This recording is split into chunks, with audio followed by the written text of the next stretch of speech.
छांगुर से भी बड़े धर्मांतरण गैंग का मास्टरमाइंड गोवा वाली आयशा नहीं, दिल्ली से गिरफ्तार अब्दुल रहमान है। इन दोनों को कनाडा से पैसा मिलता था। इस पैसे से हिंदू बेटियों को ये गैंग मुसलमान बनाता था। मुसलमान बनने के लिए ये 3 स्टेप्स फॉलो करते थे। ये 3 स्टेप्स कितने खतरनाक होते थे आप जानकर चौंक जाए।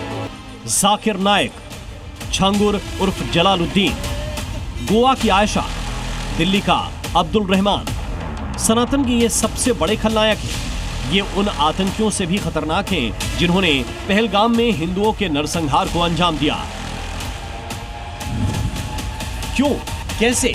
इसका सबसे ताजा उदाहरण मजहबी उन्माद में सिर कलम करने वाला खूंखार आतंकी संगठन ISIS के पैटर्न पर हिंदुस्तान में धर्मांतरण का सिंडिकेट चलाने वाला आगरा गैंग है,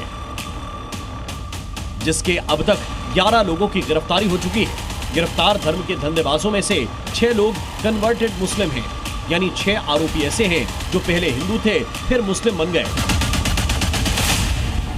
हिंदू से मुस्लिम बने आरोपियों का नाम SP कृष्णा उर्फ आयशा, शेखर रॉय उर्फ हसन अली, ऋतिक वनिक उर्फ मोहम्मद इब्राहिम, रूपेंद्र सिंह उर्फ अब्दुल रहमान, मोहम्मद अली उर्फ पीयूष पवार, मनोज उर्फ मुस्तफा हैं। इनके अलावा और ऐसे कितने लोग हैं जो कि हिंदू से मुस्लिम बने, पुलिस जांच पड़ताल में जुटी है। जिस मैडम गोवा की तस्वीरें देश के अखबारों और टीवी स्क्रीन पर चल रही हैं, उस मैडम गोवा ने अवैध धर्मांतरण के लिए जिस तरीके का इस्तेमाल किया, उसे जानकर आप दंग रह जाएंगे। मैडम गोवा जबरन कन्वर्जन के लिए फॉलो करती थी 3 स्टेप्स। पहला स्टेप, टारगेट का एफिडेविट और वीडियो बनवाना। दूसरा स्टेप, टारगेट का नाम बदलवाने का विज्ञापन छोटे अखबारों में छपवाना। तीसरा स्टेप, 4 हफ्ते का कूलिंग पीरियड, जिसके बाद कानूनन धर्मांतरण को चुनौती देना मुश्किल हो जाता था। इस गिरोह का मास्टरमाइंड अब्दुल रहमान पुलिस की गिरफ्त में है। पुलिस लगातार उससे पूछताछ कर रही है। इस बीच पुलिस को ये जानकारी मिली है कि लिटरेचर छपवाए गए थे और उस लिटरेचर में ये बात लिखी हुई थी कि किस तरीके से आप धर्मांतरण करेंगे और उनके जो 3 फेसेस हैं, उन 3 फेसेस को पार करने के बाद आप धर्मांतरण कर लेंगे। और इतना ही नहीं, उसमें ये भी बात बताई गई थी कि आप सिर्फ खुद नहीं बल्कि अपने आसपास जो लोग परेशान हैं, जो अपने धर्म से परेशान हैं, उनका भी धर्मांतरण कराया जाए। मतलब बहुत ही शातिराना तरीके से गोवा गैंग पूरा रैकेट चलाता था। केंद्रीय स्तर पर देश में जबरन धर्मांतरण के खिलाफ कोई कड़ा कानून नहीं है, लिहाजा मैडम गोवा और उसके गुर्गे इसका फायदा उठाकर हिंदू लड़कियों को मुसलमान बनाने का खेल खेलते थे। गिरफ्तार आयशा, जो पहले SP कृष्णा थी, और उसका पति जो कोलकाता में रहने वाला अली हसन उर्फ शेखर राय, धर्मांतरण गैंग के मास्टरमाइंड हैं।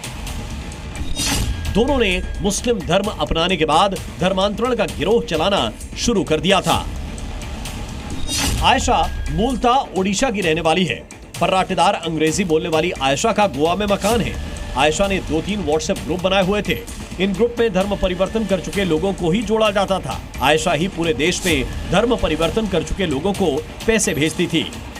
आयशा, जिसको गोवा से गिरफ्तार किया गया था, गोवा से जिसको पुलिस के पास टिप मिली थी, वो इस पूरे गैंग का लेखा जोखा, पूरे हिसाब किताब वो रखती थी, क्योंकि पैसा जो आता था वो खाड़ी देशों से आता था, UAE से आता था पैसा, कनाडा से पैसा आता था। और पुलिस अब ये पता लगाने में जुटी हुई है कि जिसको आगरा से गिरफ्तार किया गया है, रहमान कुरैशी चूंकि एक YouTube चैनल चलाता था और अपने चैनल के माध्यम से लोगों को ये बताता था कि किस तरीके से आप धर्मांतरण करें और धर्मांतरण करने से आपको क्या क्या फायदे हैं।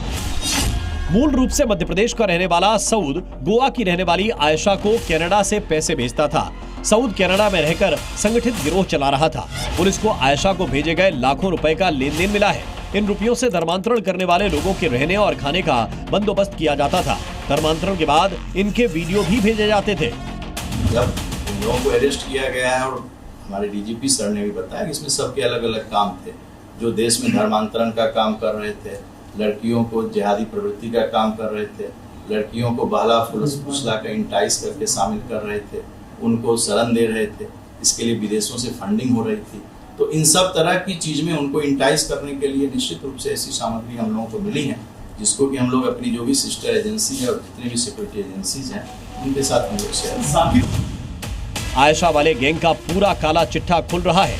छांगुर से भी बड़ा धर्मांतरण वाला ये गैंग विदेश से फंडिंग पाता था और फिर आयशा ने गोवा से ही दिल्ली, उत्तराखंड, यूपी, बंगाल और राजस्थान में अपना नेटवर्क फैला रखा था। इस काम में आयशा को प्रतिबंधित संगठन एसडीपीआई और पीएफआई की ओर से मदद मिलती थी। आयशा का हैंडलर दिल्ली में बैठा था, शाहीन बाग में, और यहीं से आयशा और अपने गुर्गों को ट्रेनिंग देता था, पैसा भेजता था और हिंदू युवतियों को मुसलमान बनाने के तरीके सिखाता था। आगरा से ब्रजेश तिवारी के साथ ब्यूरो रिपोर्ट, जी मीडिया।